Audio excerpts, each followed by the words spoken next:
हाँ जी, good morning. Next है refraction on the basis of wave theory.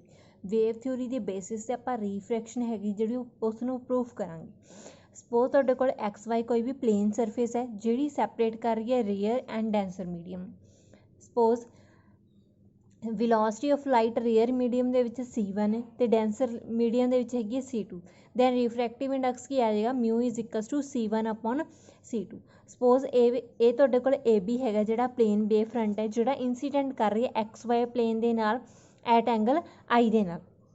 ए वाला 1 2 3 अपने कोल इंसीडेंट रेज हैगियां करस्पॉन्डिंग टू ए बी दे नाल अपने कोल इंसीडेंट लाइट हैगियां 1 2 3।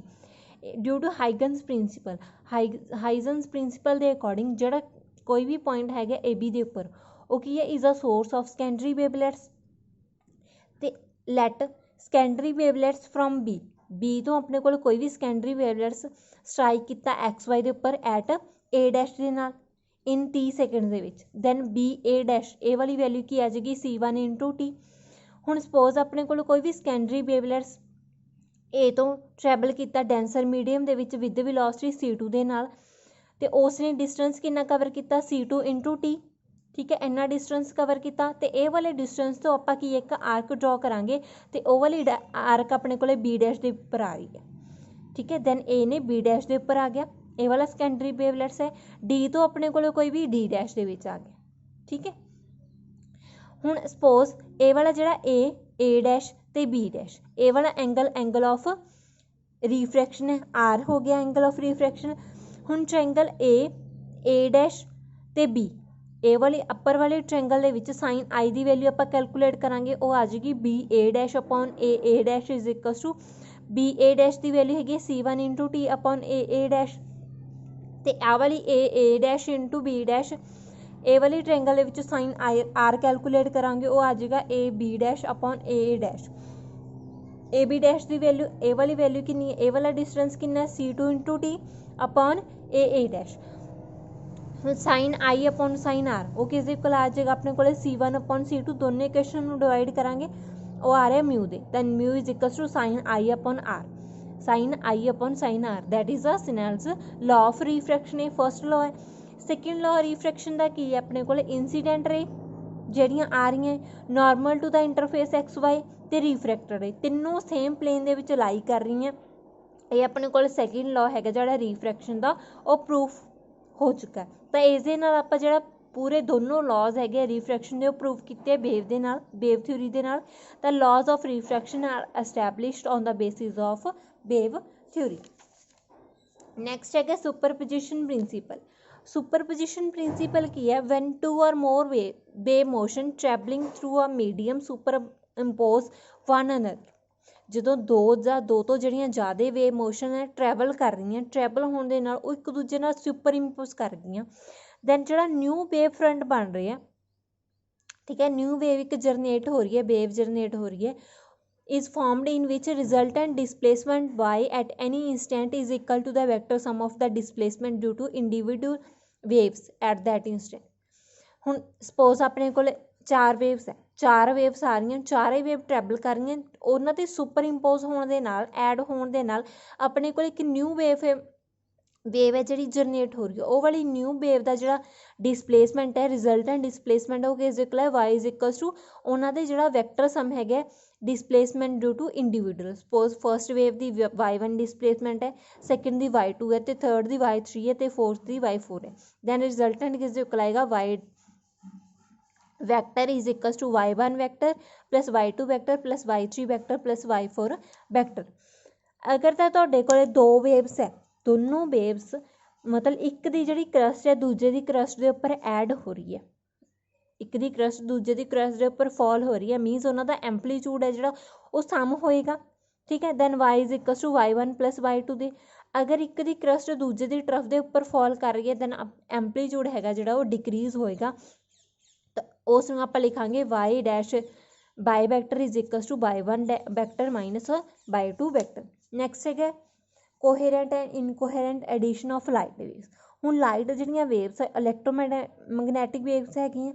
सपोज जिहड़ी फर्स्ट वेव का जिहड़ा इलैक्ट्रिक फील्ड है किसी भी पॉइंट पी के उपर उसनूं रिप्रजेंट करांगे E1 is equal to A1 cos omega 1 T plus 5 दे, ते A2 ਨੂੰ रिप्रजेंट करांगे A2 cos omega 2 T plus 5 दे।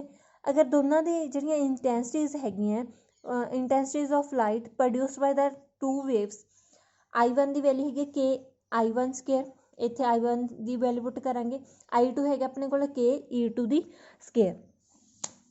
ठीक है, अगर अपने को फुल साइकिल मीनस इत्थों तो इत्थे लैके पाई हो गया, आ वाला हो गया 2 पाई, आ वाले फुल साइकिल दे विच 0 तो लैके 2 पाई तक cos x की जिहड़ी वैल्यू हैगी 0 है, ते एवरेज वैल्यू हैगी जिहड़ी cos स्केयर x की वो हैगी तुहाडे कोले 1/2। तो एवरेज इंटेंसिटी हैगी जिहड़ी फर्स्ट की वो की बन जाएगी I1 इज इक्वल टू के A1 स्केयर अपॉन 2, तो सैकेंड की एवरेज इंटेंसिटी बन जाएगी के A2 स्केयर अपॉन 2। ਜਦੋਂ ਦੋਨੋਂ ਜਿਹੜੀਆਂ ਵੇਵਸ ਹੈ ਸੇਮ ਪੁਆਇੰਟ ਦੇ ਉੱਪਰ ਸੁਪਰ ਇੰਪੋਜ਼ ਕਰ ਰਹੀਆਂ ਤਾਂ ਉਹਨਾਂ ਦੇ ਇਲੈਕਟ੍ਰਿਕ ਫੀਲਡ ਵੀ ਸੁਪਰਪੋਜ਼ਡ ਕਰਨਗੇ। ਤਾਂ ਜਿਹੜੀ ਇੰਸਟੇਨੀਅਸ ਇੰਟੈਂਸਿਟੀ ਉਸ ਨੂੰ ਆਪਾਂ ਕੀ ਲਿਖ ਸਕਦੇ ਹਾਂ ਕਿ E1 ਪਲੱਸ E2 ਦੀ whole square is equal to, ਇਹ ਹੋਲ ਸਕੇਅਰ ਦਾ ਫਾਰਮੂਲਾ ਓਪਨ ਕਰਾਂਗੇ ਕਿ E1 square plus K E2 square plus 2 K E1 into A2।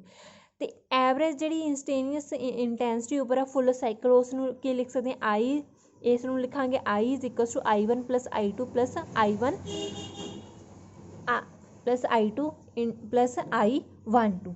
I12 average है 2K I1 I2 E1 E2 का, तो इस नूं आपां इंटरफेस टर्म कहांगे। दैन I12 किस इक्वल है 2K E1 E2 दे, ते आ वाली वैल्यू आ जाएगी 2K A1 A2 cos omega 1 T plus 5 into cos omega 2 T plus 5 दे। इस आइडेंटिटी यूज़ करांगे 2 cos A cos B दी cos A प्लस B cos A minus B। Then I12 नूं आपां लिख सकते हैं के A1 A2 into cos omega 1 plus omega 2 into T plus 5 plus 5 plus cos omega 1 minus omega 2 into T plus 5 minus 5। ਜਦੋਂ ਤੁਹਾਡੇ ਕੋਲ 2K E1 E2 दोनों इस दी एवरेज करांगे over a full cycle, then ji first term हैगी वो 0 बन जाएगी अपने को, सैकेंड टर्म भी अपने को की बनेगी 0 जो ओमेगा 1 ओमेगा 2 इक्वल नहीं है। ठीक है, अगर दो फ्रीकुएंसी सेम है अपने को दैन एवरेज है जो 2K E1 E2 का उसनूं आपां लिखांगे I12 is equal to 2K E1 E2 is equal to K A1 A2 cos 5 minus 5। तो I12 की वैल्यू आ जाएगी 2 root I1 I2 into cos 5 minus 5 दे। अगर आप जो इंटरफेरेंस ऑबटेन करांगे तो दो सोर्सिज आपको चाहिए, दो सोर्सिज एवें दे होने चाहिए जिन्हों की फ्रीकुएंसी सेम है तो फेज डिफरेंस की रहना चाहिए कॉन्सटेंट। वो वाले आप जो सोर्सिज आ उसनूं कहांगे कोहेरेंट सोर्सिज। तो कोहेरेंट सोर्सिज की जी रिजल्ट है इंटेंसिटी वो आ जाएगी I is equal to I1 plus I2 plus I1 is equal to I1 plus I2 plus 2 root I1 I2 into cos 5 minus 5। अगर दोनों अपने जोड़े सोर्स है इंडिपेंडेंट सोर्स है जिन्हों की फ्रीकुएंसी सेम है then phase difference 5 minus 5 does not have a constant value. तो एवरेज है जो cos 5 माइनस 5 का ओवर आ फुल साइकिल उसकी वैल्यू आ रही है 0। दैन I12 की वैल्यू 0 आ जाएगी तो ओनली इंटेंसिटी की वैल्यू रह जाएगी I1 प्लस I2। नैक्सट है कोहेरेंट सोर्सिज। कोहेरेंट सोर्सिज की है the sources of light which emit continuous light waves of same wavelength same frequency same phase और having a constant phase difference उसनूं आपां कहांगे coherent sources. Coherent सोर्सिज एवें दे सोर्सिज है जिहड़ियां वो light अमिट कर रही है, अमिट जिहड़ियां लाइट हो रही उन्होंने वेवलेंथ फ्रीकुएंसी सेम होनी चाहिए है तो फेज डिफरेंस कॉन्सटेंट होना चाहिए, वो वाले सोर्सिज नूं कहांगे कोहेरेंट सोर्सिज। तो फेज डिफरेंस है जो 5 between light waves at a given time and a given position is sum of initial phase difference between two sources A and B and phase difference on account of difference in path length. तो initial जो path difference है दो सोर्सिज का constant होना चाहिए। तो दो जो इंडिपेंडेंट सोर्सिज ऑफ लाइट है कांट भी कोहेरेंट नहीं हो सकते, हो दो कोहेरेंट जो लाइट सोर्सिज है can be obtained from single source of light by reflection refraction. तो कोहेरेंस है जो ਇਨ ਇੰਟਰਫੇਰੈਂਸ ਦੇ ਵਿੱਚ ਦੋ ਮੈਥਡ ਦੇ ਨਾਲ ਆਪਾਂ ਪ੍ਰੋਡਿਊਸ ਕਰ ਸਕਦੇ ਹਾਂ। ਦੋ ਮੈਥਡ ਨਾਲ ਅਬਟੇਨ ਕਰਾਂਗੇ ਬਾਈ ਡਿਵੀਜ਼ਨ ਆਫ ਵੇਵ ਫਰੰਟ। ਇਸ ਦੇ ਵਿੱਚ ਜਿਵੇਂ ਜੰਕਸ ਡਬਲ ਸਲਿਟ ਹੋ ਗਿਆ, ਲੋਰਾਇਡਸ ਸਿੰਗਲ ਮਿਰਰ ਹੋ ਗਿਆ ਅਤੇ ਫਰੈਜ਼ਨਲ ਬਾਈਫ੍ਰਿਜ਼ਮ ਹੈ। ਬਾਈ ਡਿਵੀਜ਼ਨ ਆਫ ਐਂਪਲੀਟਿਊਡ ਦੇ ਨਾਲ, ਪਾਰਸ਼ਲ ਰਿਫਲੈਕਸ਼ਨ ਅਤੇ ਰੀਫਰੈਕਸ਼ਨ ਦੇ ਨਾਲ ਕਰ ਸਕਦੇ ਹਾਂ, ਜਿਵੇਂ ਤੁਹਾਡੇ ਕੋਲ ਲਾਈਟ ਇਨ ਥਿਨ ਫਿਲਮਸ ਹੈ, ਨਿਊਟਨ ਰਿੰਗਸ ਹੈ ਜਾਂ ਮਾਈਕਲਸਨ ਇੰਟਰਫੈਰੋਮੀਟਰ ਹੈ। ਹੁਣ ਜਿਹੜਾ ਆਪਾਂ ਸਟੱਡੀ ਕਰਾਂਗੇ ਉਹ ਸਿਰਫ ਤੁਹਾਡੇ ਕੋਲ ਜੰਕਸ ਡਬਲ ਸਲਿਟ ਐਕਸਪੈਰੀਮੈਂਟ ਹੈ। ਉਸ ਤੋਂ ਬਾਅਦ ਹੈਗੀ ਹੈ ਦੋ ਜਿਹੜੇ ਕੋਹਰੈਂਟ ਸੋਰਸਿਸ ਆਫ ਲਾਈਟ ਹੈ, ਉਹਨਾਂ ਦੇ ਲਈ ਉਹ ਓਬਟੇਨ ਕਰਨ ਦੇ ਲਈ ਆਪਣੇ ਕੋਲ ਕੀ ਕੰਡੀਸ਼ਨਸ ਹੈ। ਫਸਟ ਕੰਡੀਸ਼ਨ ਹੈ coherent source of light should be obtained from single source by some device. Single source ਤੋਂ ਆਪਾਂ ਕੋਹਰੈਂਟ ਜਿਹੜੀਆਂ ਸੋਰਸਿਸ ਆਫ ਲਾਈਟ ਆ ਓਬਟੇਨ ਕਰਾਂਗੇ ਕਿਸੇ ਵੀ ਡਿਵਾਈਸ ਦੇ ਨਾਲ। Second, the two sources should be monochromatic light. ਦੋਨੋਂ ਜਿਹੜੀਆਂ ਸੋਰਸਿਸ ਹੈਗੇ ਆ ਉਹਨਾਂ ਦੀ ਲਾਈਟ ਮੋਨੋਕਰਮੈਟਿਕ ਹੋਣੀ ਚਾਹੀਦੀ ਹੈ। ਅਤੇ ਥਰਡ ਹੈਗਾ path difference between light waves from two sources should be small. ਉਹਨਾਂ ਦਾ ਪਾਥ ਡਿਫਰੈਂਸ ਸਮੋਲ ਹੋਣਾ ਚਾਹੀਦਾ ਹੈ। ਉਸ ਤੋਂ ਨੈਕਸਟ ਹੈਗਾ interference of light. Interference of light meaning ਕੀ ਹੈਗਾ, is a phenomena of redistribution of light energy in a medium on account of superposition of light waves from two coherent sources। ਆਪਾਂ simple ਵੇ ਦੇ ਵਿੱਚ ਕੀ ਹੈ, ਦੋ waves ਹੈ, ਦੋਨਾਂ ਦੀ ਕੀ ਹੈ ਐਡੀਸ਼ਨ ਕਰਾਵਾਂਗੇ, ਦੋਨਾਂ ਨੂੰ ਸੁਪਰ ਇੰਪੋਜ਼ ਕਰਾਵਾਂਗੇ।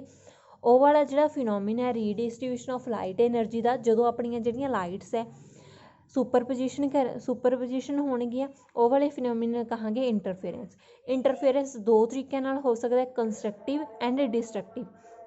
ਕੰਸਟਰਕਟਿਵ ਇੰਟਰਫੇਰੈਂਸ ਕੀ ਹੈ, at the points where the resultant intensity of light is maximum. ਜਦੋਂ ਆਪਣੀ ਜਿਹੜੀ ਰਿਜ਼ਲਟੈਂਟ ਇੰਟੈਂਸਿਟੀ ਮੈਕਸੀਮਮ ਹੈ, ਉਹ ਵਾਲਾ ਇੰਟਰਫੇਰੈਂਸ ਹੈਗਾ ਤੁਹਾਡੇ ਕੋਲ ਕੰਸਟਰਕਟਿਵ।